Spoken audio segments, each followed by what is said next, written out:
Ustadz izin bertanya, di sekitar kami sudah ada yang melakukan sholat berjamaah kembali, hanya saja safnya tidak dirapatkan dengan alasan darurat untuk mencegah corona, padahal imam sudah memerintahkan untuk meluruskan dan mendapatkannya.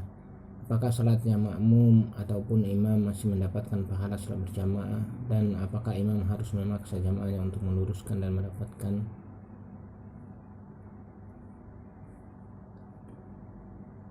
Alhamdulillah kalau sudah mulai ada sholat berjamaah.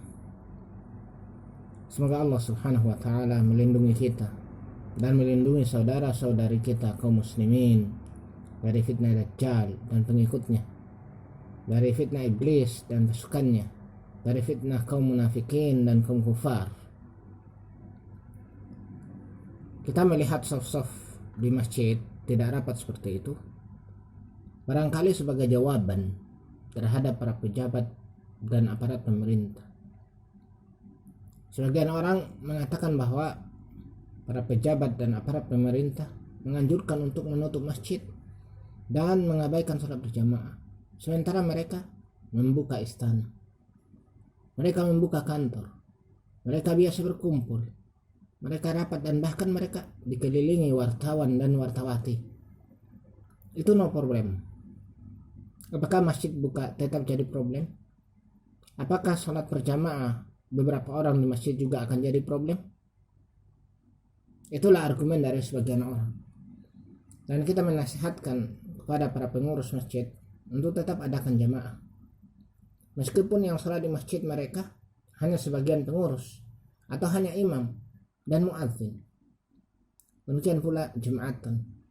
Hendaklah tetap dilakukan meskipun yang jumatan hanya 4 orang, seorang khatib atau imam, seorang muadzin, seorang marbot, dan seorang yang berani datang ke masjid.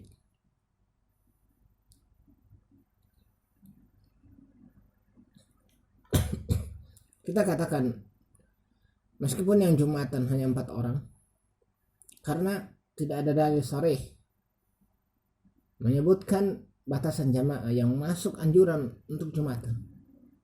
Oleh karena itu, sebagian ulama seperti Asy-Syaukani membolehkan 2 orang untuk jumatan, seorang sebagai imam atau khatib dan seorang sebagai muadzin. Perlu diketahui bahwa jumatan itu hendaklah dilakukan di masjid atau di musalla yang ditegakkan salat 5 waktu padanya. Ini ketentuannya, yang ditegakkan salat 5 waktu padanya. Bukan dilakukan di istana, di kantor, di pabrik, di apartemen, di hotel, di aula, atau di rumah-rumah. Seandainya kami memiliki masjid, maka niscaya kami akan tetap adakan salat berjamaah. Meskipun yang salat bersama kami hanya seorang tua yang lanjut usia, seorang pemuda, dan seorang anak kecil. Kemudian tentang permasalahan saf tidak rapat atau tidak lurus, maka sesungguhnya itu mengurangi kesempurnaan pahala sholat berjamaah, bukan menggugurkan pahala sholat berjamaah. Berkata Al-Bukhari rahmatullah alaina wa alaih, semoga rahmat Allah untuk kita dan untuk beliau berkata di dalam sahihnya, babu iqamatis saf min tamamis shalah, bab menegakkan saf itu termasuk dari kesempurnaan sholat. Yani jika saf tidak tegak, saf tidak lurus, atau saf tidak rapat, maka tidak sempurna sholat.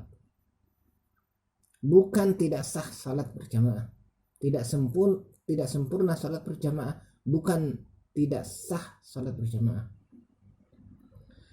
Al-Bukhari setelah membawakan bab itu, beliau sebutkan satu hadis. Lalu beliau berkata setelah menyebutkan hadis tersebut, beliau berkata, haddatsana Abul Walid qala haddatsana Syu'bah an Qatadah an Anas an Nabi sallallahu alaihi wasallam qala sawwu sufufakum fa inna taswiyatas sufuf min iqamatis shalah. Telah menceritakan kepada kami Abul Walid, haddatsana Abul Walid telah menceritakan kepada kami Abul Walid. Qala, beliau katakan, haddatsana Syu'bah, telah menceritakan kepada kami Syu'bah An Qatadah dari Qatadah, an Anas dari Anas, anin Nabi sallallahu alaihi wasallam dari Nabi sallallahu alaihi wasallam. Qala, beliau katakan, sawu sufufakum, luruskanlah oleh kalian saf-saf kalian. Fa inna taswiyatas sufufi min iqamatis salah, karena sungguhnya kelurusan saf-saf itu termasuk dari kesempurnaan salat, termasuk dari tegaknya salat. Adapun pengaturan saf, maka itu wewenang imam. Ketika imam mengatakan kepada para makmum, sawu sufufakum fa inna taswiyatas sufufi min tamamis salah, luruskanlah oleh kalian saf-saf kalian karena sungguhnya kelurusan saf itu termasuk dari kesempurnaan salat, maka harus bagi para makmum untuk mentaati dan mengikutinya. Harus bagi para makmum untuk menaati dan mengikuti imam.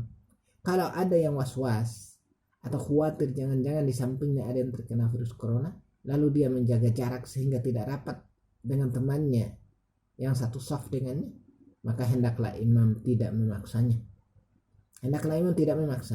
Sebagaimana imam tidak memaksa tiang masjid untuk menyingkir, karena tiang masjid juga termasuk pemutus saf jika berada di tengah-tengah saf.